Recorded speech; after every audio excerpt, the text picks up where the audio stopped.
Gunners 2-0, 3 points, job done, clean sheet, and we go into the international break top of the Premier League. This was a game that was great. It was smooth. Arsenal did not mess around, won that game against West Ham. It was a mature, classy performance. Let's get into it. Three ups and three downs.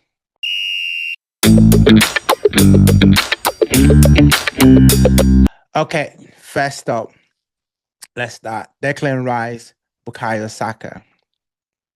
Who would have thought an old West Ham boy and an hell-end graduate sticking the ball in the back of the net and securing the win for Arsenal?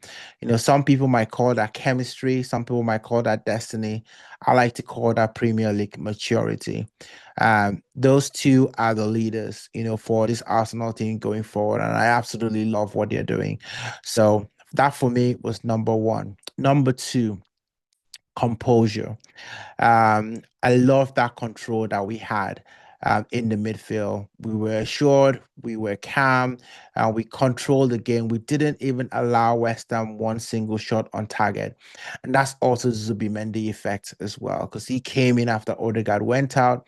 He was smooth on the ball, making those passes. And that is what I like to see. I think this Arsenal team is not just, winning games, but is also having a bit of maturity that we may have not seen in the past Arsenal games. Number three is going to be the depth of the squad.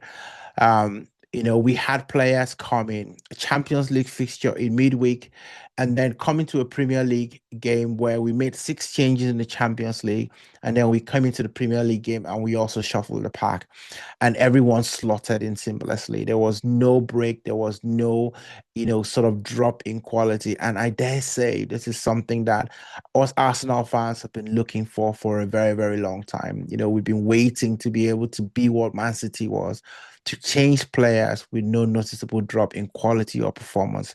And I think we're there now. I think this is a season that we can actually, show this quality. So absolutely love that. And I think that will continue. And I love to see that. Okay, guys, let's talk about the downs, the three downs. First of it has got to be Odegaard going off injured. Captain has come back. He was absolutely cooking. Odegaard was cooking in the Champions League.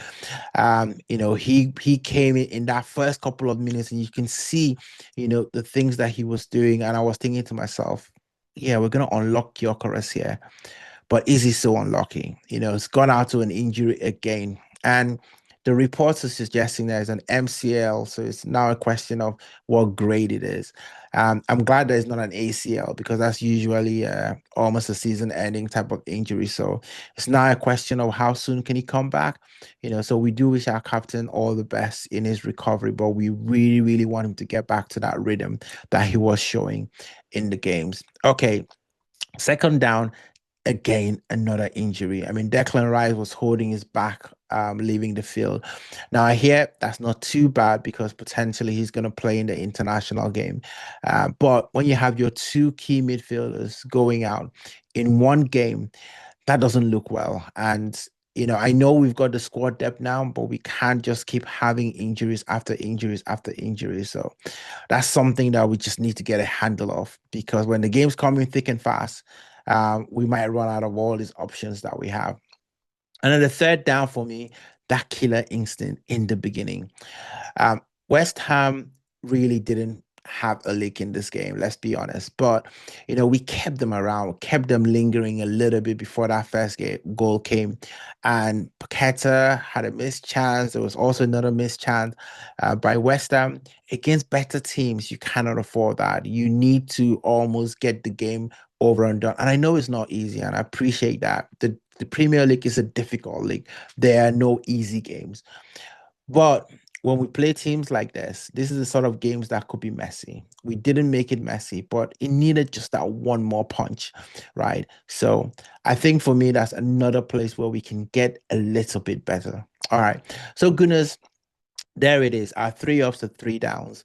Control performance, strength in depth, all of the good things that we want to see in Arsenal. And now we go into the international break, and We hopefully there are no injuries. Everyone comes back because we have a run of games that for me, we need to take maximum points in those games. This is not about dilly-dallying. This is where we start to create a bit of separation and consistency. And in the past, these are the games that really we came on stock, the likes of Crystal Palace, Everton, Fulham, which is the first game after the international game. We've got to take maximum points out of this game. So enjoy the international break. I do always sometimes find the national break a little bit of a bore, but it is part of it. It comes with the package. So watch it, relax. Let's keep our eyes open on the Odegaard updates, for fitness, and maybe we might be getting other players back as well, touch wood. So that would be really good.